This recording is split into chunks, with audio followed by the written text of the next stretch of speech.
What's going on, gang? Brett Patrick here. I'm gonna ride home on a beautiful Friday evening after crushing the game. First month in Houston, Texas has come to an end with a total sales volume of 128,000 those first 30 days after Hurricane Beryl, and there's plenty more on the way. I wanted to come on here and give you guys just a quick little tip or trick you can do when you're out talking to homeowners and trying to convince them to work with you, and just make the sales process a little bit more fluid and easier for your people. And what that thing is being yourself, being truly who you are, and expressing your intentions with that homeowner as soon as you arrive, right?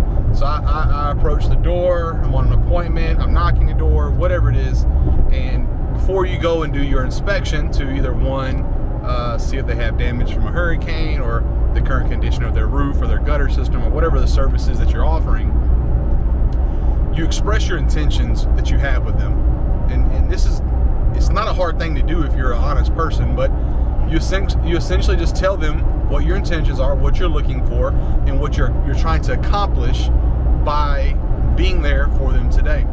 And it can be something as simple as, hey, look, I'm going to go up there, I'm going to take a look at the roof, see if you have any damages. If there is a certain amount of damage, then we'll talk about next steps with your insurance company.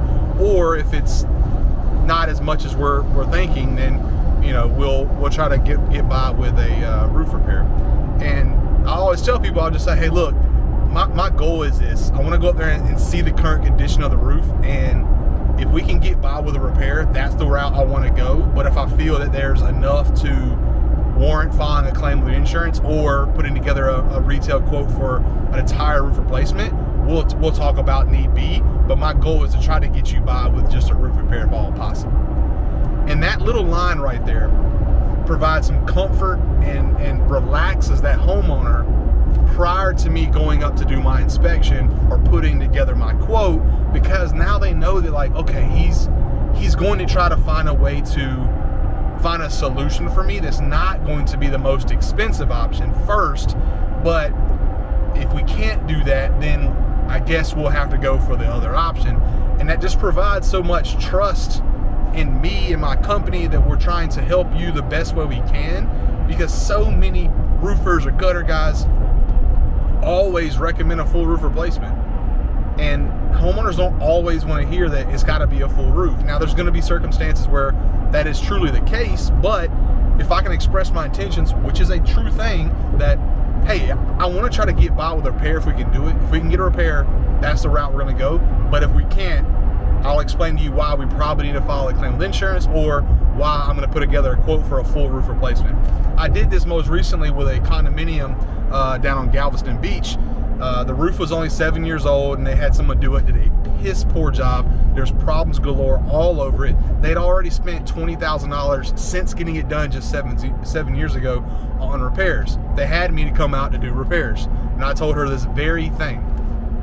Once I got up on the roof and inspected it, I realized I'm not going to do this HOA any good by doing another $5,000, $6,000 repair, because I can't attest to the quality and the integrity of the existing roofing system. In order for me to put my name and my company's stamp of approval on this, the only way that I would feel just is by recommending a full roof replacement. But by teeing it up the way I did, when I came to that conclusion, they knew that I was being sincere about it, and I wasn't just trying to sell them a full roof every single time. People appreciate this. People respect this. People want to work with people who are trying to have, I have their best interests in mind as well. I don't want to always just rip somebody off and make a ton of money on a roof.